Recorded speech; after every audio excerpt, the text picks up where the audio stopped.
I'm going to talk about this movie off the cuff without a script because I think it's important.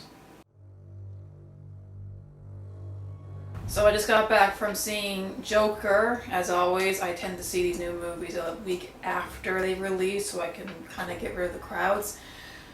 But oh my goodness, it was, whew, where do I begin? I will say that it is good.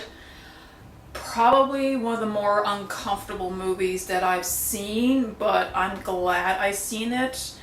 I'm not trying to make comparisons in terms of critical acclaim. I kind of put in the pile with The Silence of the Lambs.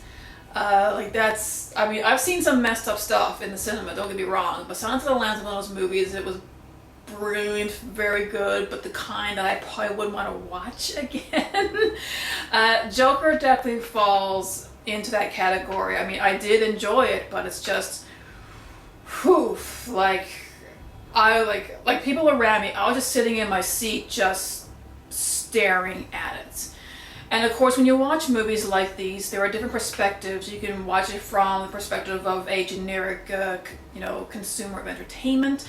You can watch it from a writer's perspective, a director's, an actor's, a filmmaker's.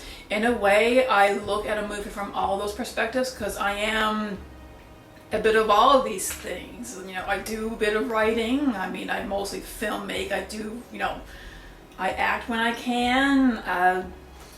Directing, editing, all that sort of stuff. So yeah, I do know what goes into making movies like this, but this is not your standard DC comic book movie. Comic books is the last thing you actually think about when you watch this. But Joker, I mean, it's the origin story of the Joker. The most origin story I've gotten is from reading The Killing Joke, the graphic novel. And I did see the animated version. It was So all my information about the Joker's backstory came from that graphic novel. So I was very interested in how they're going to, put that kind of origin story to the screen. And wow, I must admit, it's very hard hitting. So we have the Joker played by, Joaquin Phoenix.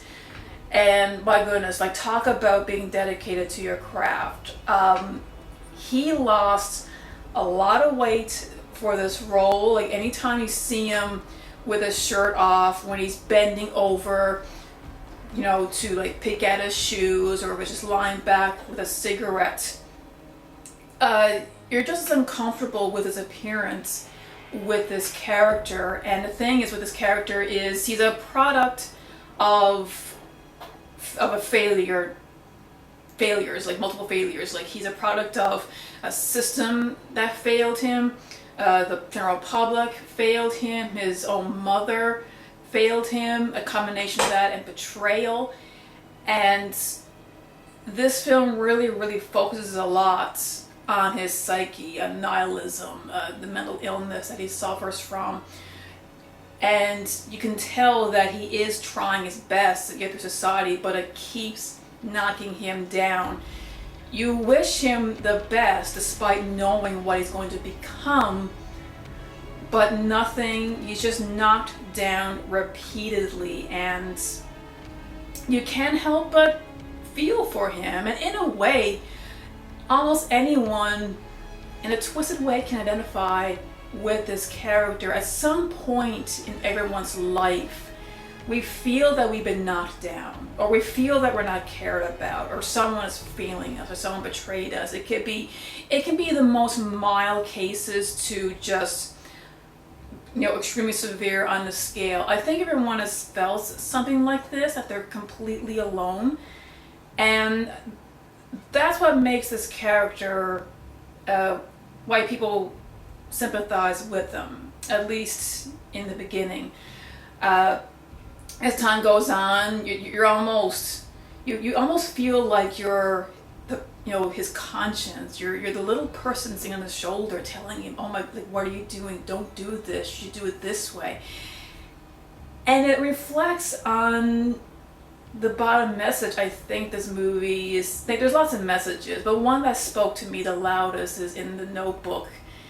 and I'm pretty sure I know everyone I'm talking about when I say this. It's the quote that the worst thing about having a mental illness is that everyone else expects you to behave as if you don't.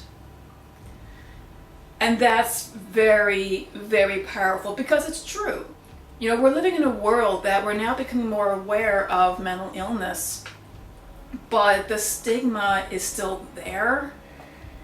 And the system, I don't think, is well equipped to deal with these issues, to give these people the help and support that they need. And given the time period that this movie takes place in, you can tell that it's clearly broken.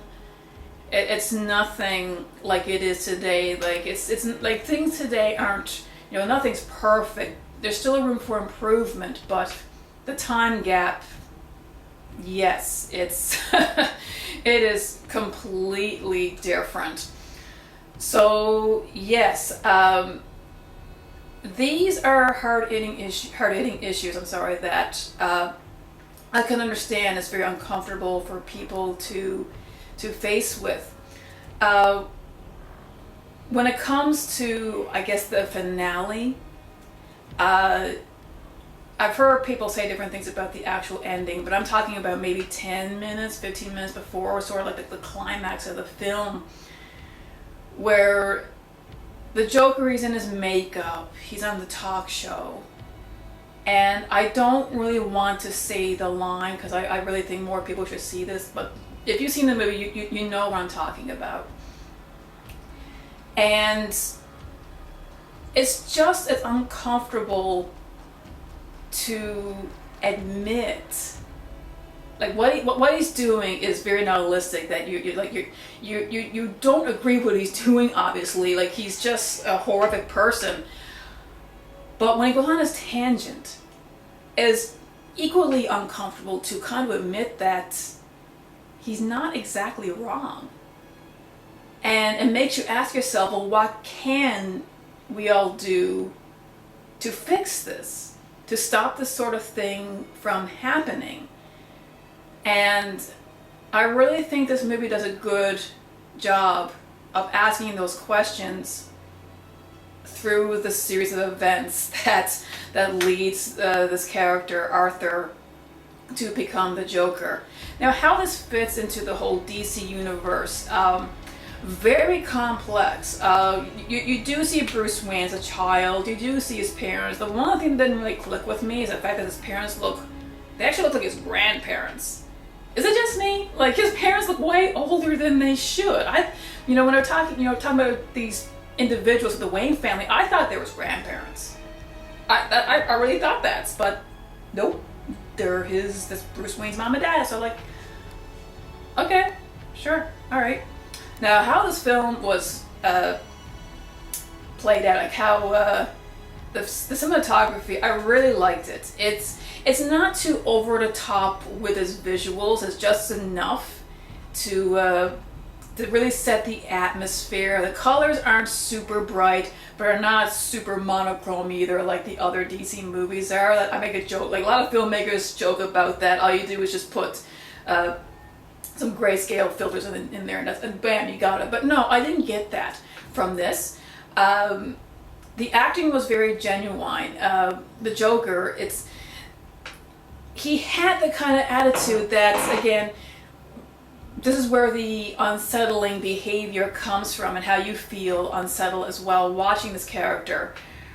When he smiles, you don't know how to react. Is it one of those, okay, things are fine, he's calmed down? Or is there something more twisted in his head that makes you get to the edge of your seat? So that was the brilliant aspect. And I know people are going to say, okay, well, is he the better Joker? My answer to that is, he's his own thing. Each Joker in each movie is their own version, and they're very difficult to compare. You need to ask yourself, well, do you prefer a laughy, goofy Joker? Well, if you like that, you go to the 60s Batman. If you like the menacing, nihilistic, just want to see the world burn, okay, well, I go to the Christopher Nolan Batman. So I know that they're rebooting the whole DC thing, like there's going to be another Batman movie. I don't know if it's going to tie into this movie. Again, when you watch Joker, it doesn't feel like a comic movie at all.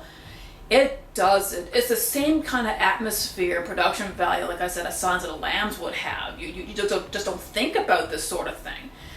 And I like how they did like the credits, even the credits in the time period. When the ending credits, it was done in standard definition.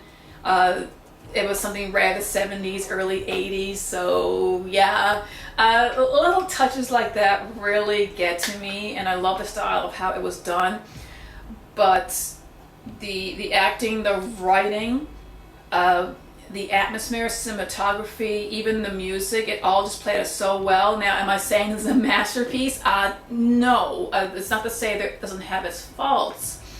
A general consumer of entertainment may not really look at this the same way as someone who has experience with the industry, with how films are made, with acting and writing and all that sort of thing. So I'm not exactly sure who this film is really aimed at. Is it aimed at the comic fans? Is it aimed at people who know what to look for, people who are interested in these deep philosophical questions on how we behave, the human condition, someone who just wants to see a movie? Because I'll tell you, everyone in the audience, people sit next to me, they were like, what is this? Like it's kind of like, excuse me for being generic here, they didn't get it, whatever it is. And that's the way I look at it. There's a lot of things in this movie that's open to interpretation, so I don't think they really got a lot of messages. But the people on the other side of me, they were into it. They were like me. They were just like, oh, like they're just watching everything completely silent.